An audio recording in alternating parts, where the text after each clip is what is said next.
다윗이 나이가 30세에 왕위에 올라 40년 동안 다스렸으되 헤브론에서 7년 6개월 동안 유다를 다스렸고 예루살렘에서 33년 동안 온 이스라엘과 유다를 다스렸더라. 왕과 그의 부하들이 예루살렘으로 가서 그 땅 주민 여부수 사람을 치려하며 그 사람들이 다윗에게 이르되 네가 결코 이리로 들어오지 못하리라. 맹인과 다리 서는 자라도 너를 물리치리라 하니 그들 생각에는 다윗이 이리로 들어오지 못하리라 함이나 다윗이 시온 산성을 빼앗았으니 이는 다윗성이라. 그날에 다윗이 이르기를 누구든지 여부수 사람을 치거든 물깃는 대로 올라가서 다윗의 마음에 미워하는 다리 저는 사람과 맹인을 치라 하였으므로 속담이 되어 이르기를 맹인과 다리 저는 사람은 집에 들어오지 못하리라 하더라. 다윗이 그 산성에 살면서 다윗성이라 이름하고 다윗이 밀로에서부터 안으로 성을 둘러싸으니라. 만군의 하나님 여호와께서 함께 계시니 다윗이 점성 강성하여 가니라. 아멘.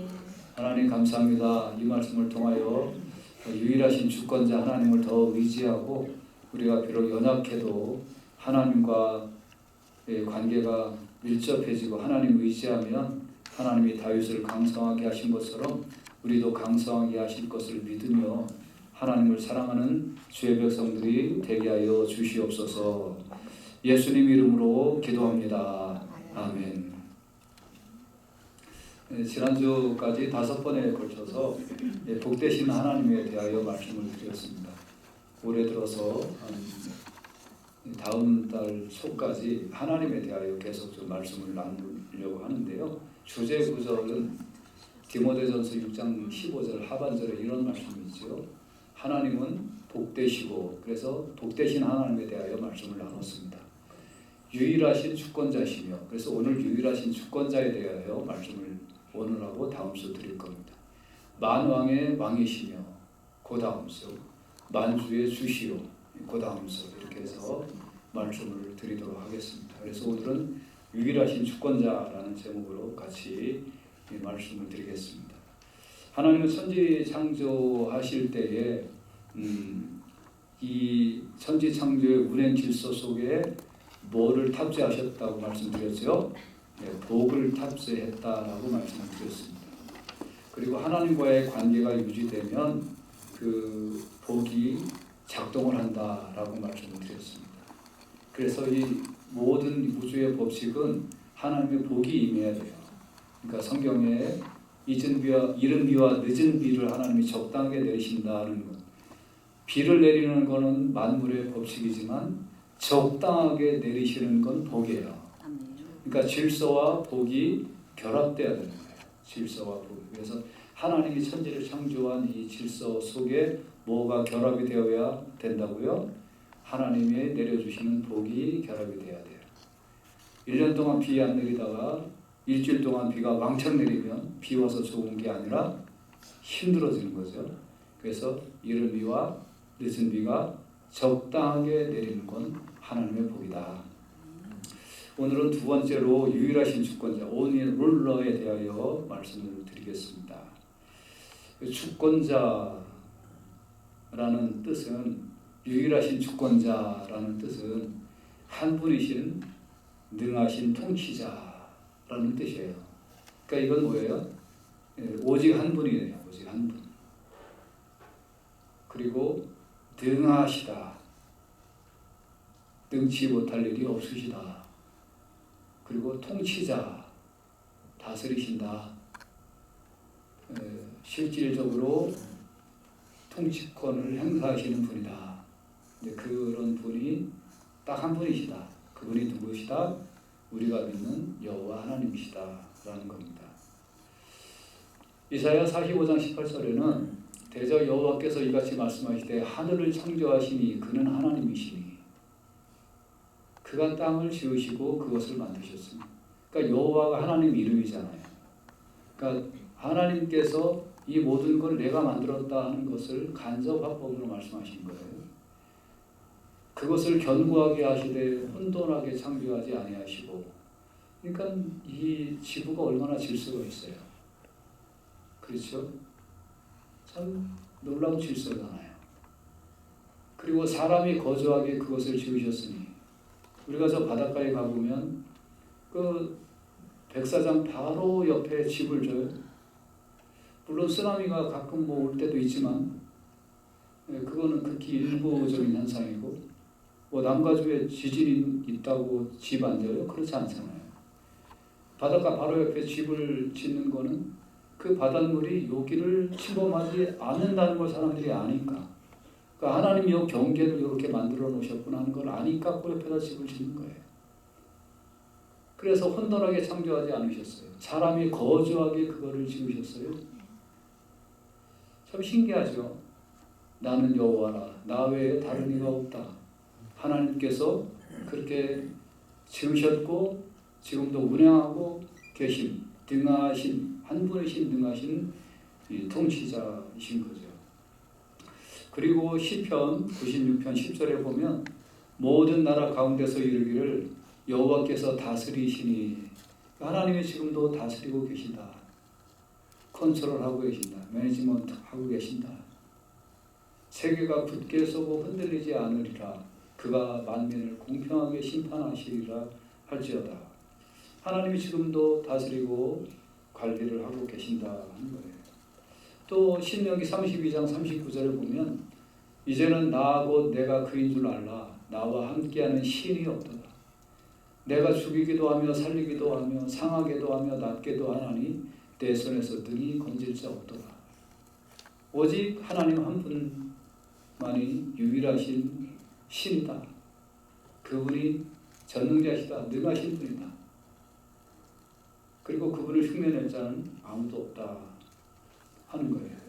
그래서 여러분은 이 하나님을 알았기 때문에, 알고 있기 때문에 오늘도 하나님께 예배드리러 나왔고 하나님을 인정하고 하나님 앞에 때로는 밤을 새워가며 기도하는 것은 이분이 능하신 주권자, 유일하신 신이요, 나의 기도를 지금도 들으시고 다스리시고 운행하시는 분임을 믿기 때문에 여러분이 하나님 앞에 예배드리고 기도하고 하나님 뜻대로 정결하게 살려고 애를 쓰고 계신 줄로 믿습니다.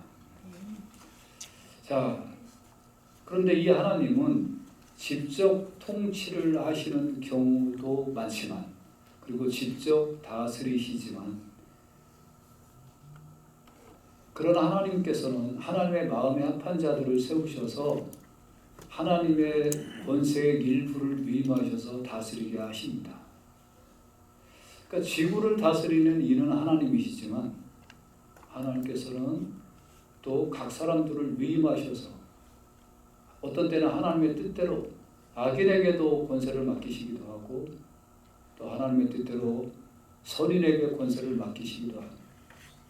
악인에게 권세를 맡기시는 건 그가 쓰임받고 그는 버릴 수밖에 없지만 막대기처럼 쓰실 때도 있다는 거예요.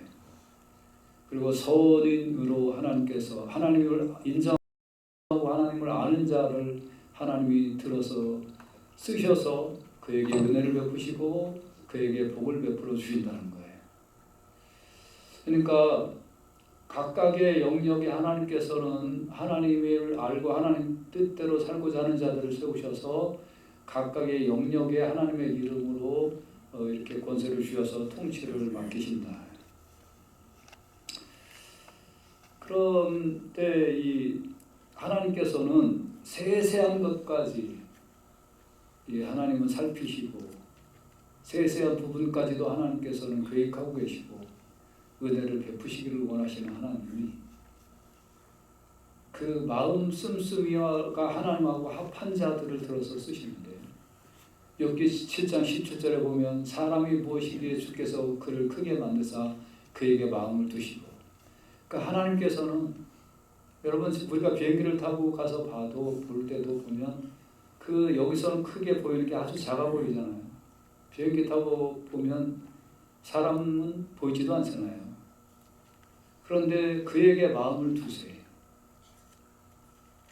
더군다나 하나님을 찾는 자를 하나님께서 크게 마음에 두시는 거예요.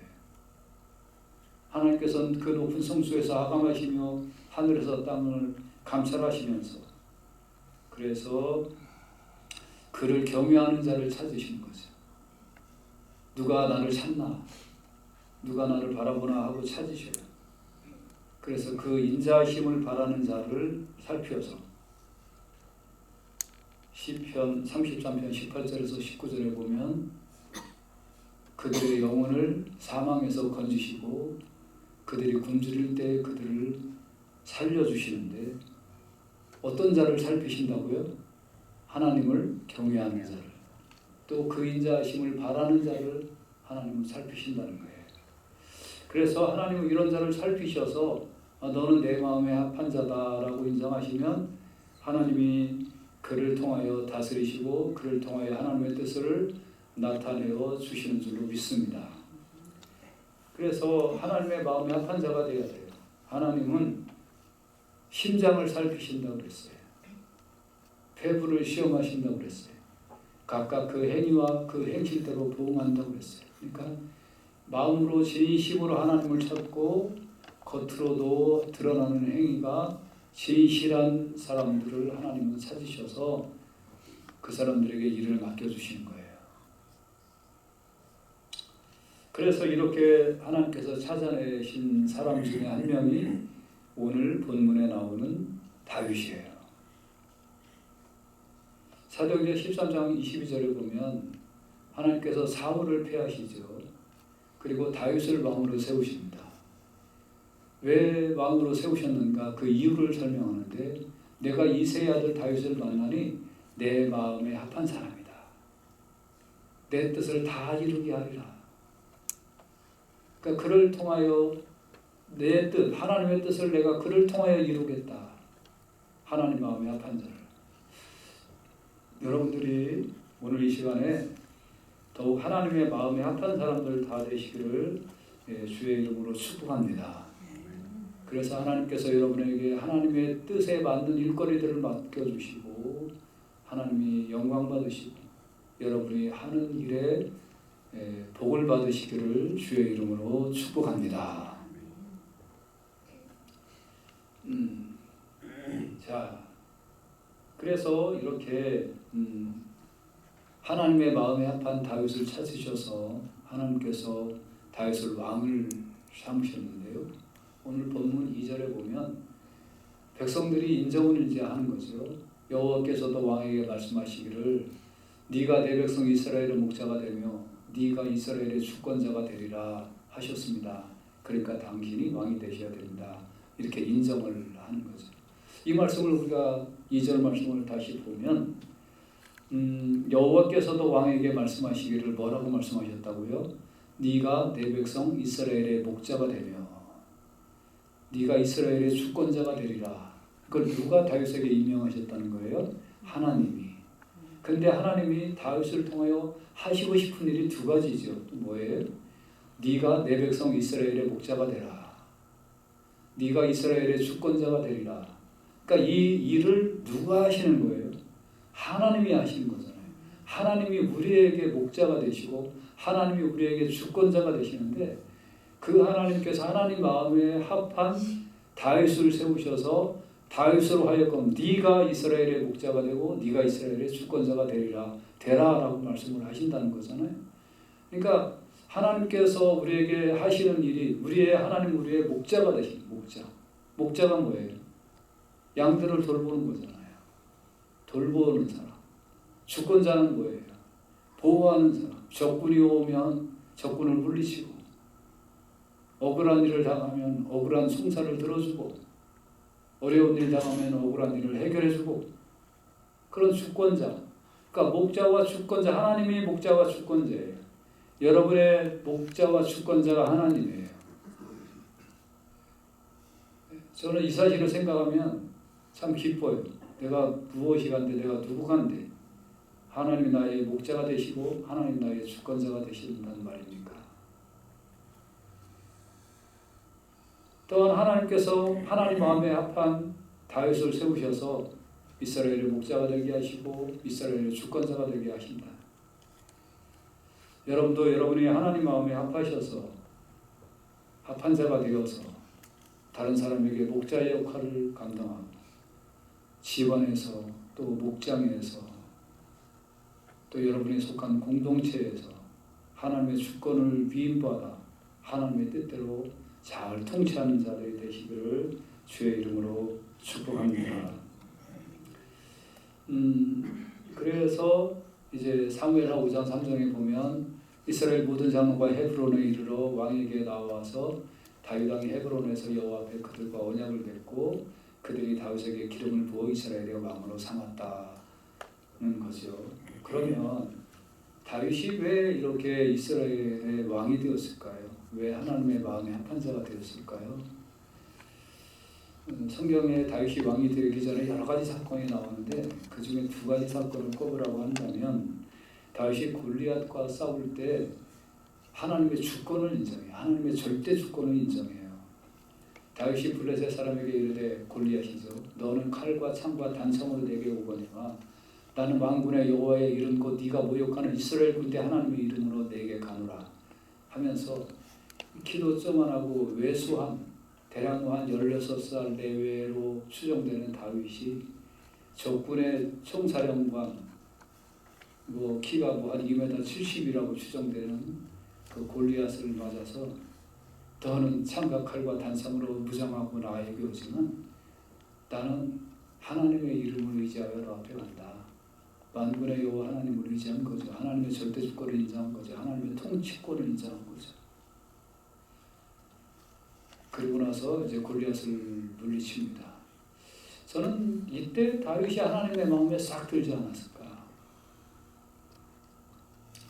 또 하나의 사건을 꼽으라고 한다면 다윗이 사울을 죽일 수 있는 기회가 있었어요. 그렇지만 죽이지 않죠. 옷을 살짝 벨지언정 절대 죽이지 않죠. 왜 그랬을까요? 그때 사울은 인심을 거의 잃었어요. 사실 다윗이 사울을 죽이고 왕이 될 수도 있는 그런 순간이었어요. 근데 그렇지 않아요. 왜 그럴까요? 그 사울을 왕으로 세우신 분이 누구인 걸 알았기에 하나님이신 걸 알았기에 비록 지금 그가 인기가 없고 그가 비록 악한 왕이라 할지라도 그 하나님이 세우신 그 자를 내가 범할 수 없다는 거예요. 내가 죽일 수 없다는 거예요. 다시 얘기하면 하나님의 통치권을 인정한 거예요. 하나님의 절대 주권을 인정하고 사는 거예요. 그러니까 하나님의 절대 주권을 인정했던 다윗에게 하나님은 그래 네가 나의 절대 주권을 인정하는구나. 그러면 내가 너를 들어서 내 일을 맡기리라 라고 말씀하신 거예요. 여러분 우리가 매사에 여러분의 삶에 하나님의 절대 주권을 인정하고 그 하나님 앞에 하나님의 통치권에 순종하면서 사는 습관, 가치관이 형성되기를 주의 이름으로 축복합니다. 내 마음에 좋으니까 내 마음대로 할 거야. 하나님 마음에 합해지지 않아요. 저는 이 시대가 하나님의 절대 주권을 무시하는 시대로 봅니다. 특별히 무슨 동성애라든지 요새 이 캘리포니아 같은 데는 우리가 그런 악법을 막아야 합니다만 학교에서 애들이 남자애가 중학교 고등학교 다니는 애들이 나는 여자이고 여자로 살고 싶어 라고 하면 부모한테 알리지 않고 그게 치료인지는 잘 모르겠어요. 치료는 좋은 의미로 하는 거기 때문에 파괴인지 파괴라고 생각하는데 자기가 남자인 거를 파괴시키고 여자로 이렇게 살아갈 수 있도록 부모에게 알리지 않고 수술하는 그런 일들, 그런 법들, 또 그런데 돈을 쓰고 그런데 투자를 하는 이런 악법들이 생겨나고 있는 이런 것들이 뭘까요? 하나님의 절대 주권을 인정하지 않는 거예요. 하나님께서 사람을 지으시되 남자와 여자로 창조하신 이런 기본적인 질서에 대하여 파괴하기 시작을 하는 거예요. 사실 많은 크리스찬이라고 하는 사람들도 뭐 어때 지가 좋으면 그렇게 사는 거지. 이런 식으로 생각을 해요. 저는 성경이 무호성이 없는 하나님의 말씀으로 저는 믿습니다. 저는 성경이 절대적인 하나님의 말씀으로 믿습니다. 저는 이거 분명히 믿어요. 저는 침례교 목사라서 믿는 게 아니라 저의 개인적인 신앙 고백. 물론 침례교 목사니까 당연히 그래야 되지만 교단이 그렇게 한다고 해서 하는 게 아니라 저 개인적인 신앙 고백으로 분명히 믿어요. 그런데 많은 성서 번역자들 중에 성서를 번역한다고 했던 사람들이 하나님의 말씀으로 믿지 않고 번역하는 사람들이 있다는 사실을 여러분 알고 계시나요? 그런 사람들이 번역한 성경을 읽으면 제대로 된 신앙을 가질 수 있을까요? 물론 뭐 성경 말씀 자체는 모호성이 없습니다만 번역하는 사람들이 의도적으로 잘못된 단어를 쓸 수 있을 거 아니겠어요?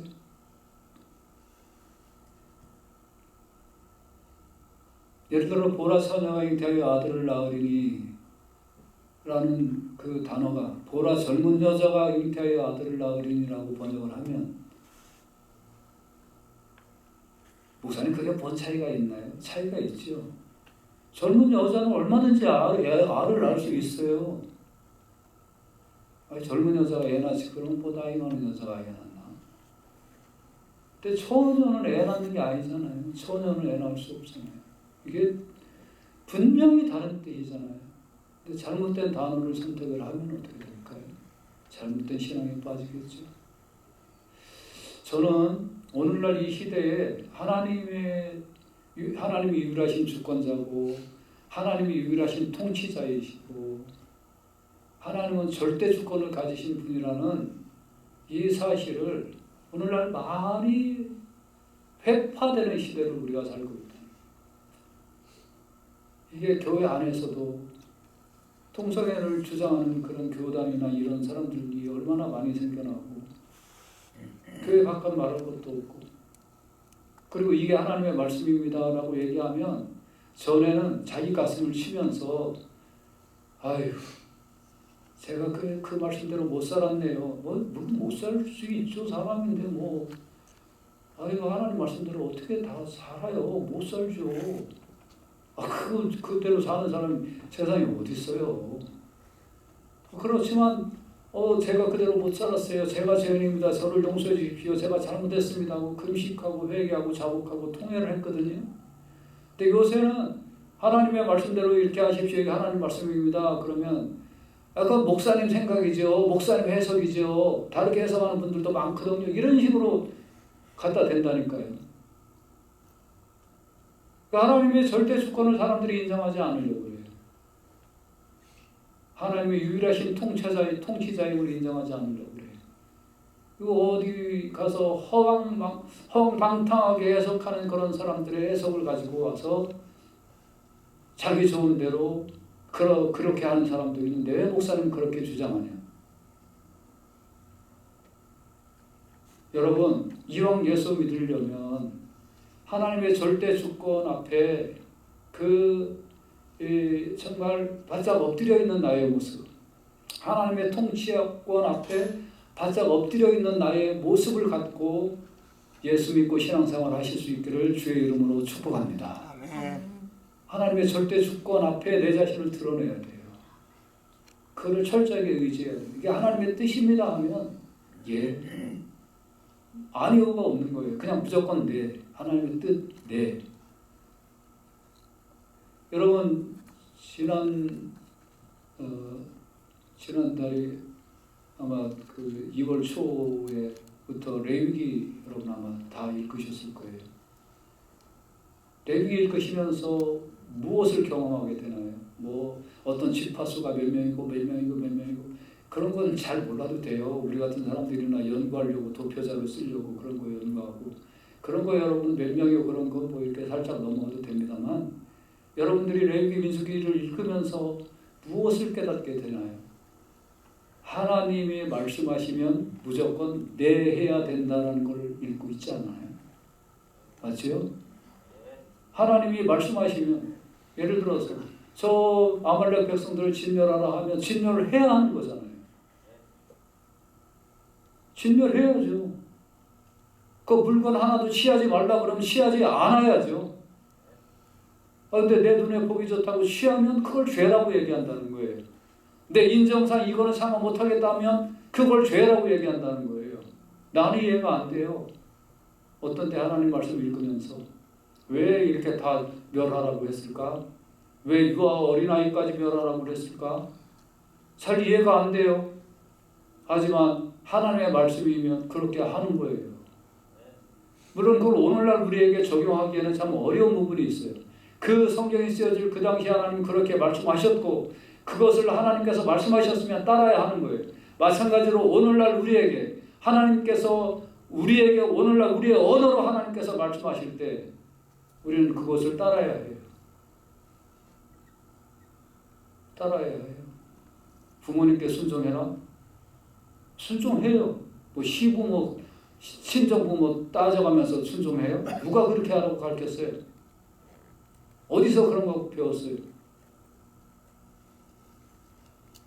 부모님께 순종하라. 순종해줘. 그분이 능력이 있건 없건, 그분이 건강하건 건강하지 않건, 나에게 좋은 영향력을 미쳤든 그렇지 아니하든 내 부모니까 부모님 순종하라 그러면 순종하는 거예요. 이런 게 크리스찬이라고 하는 거예요.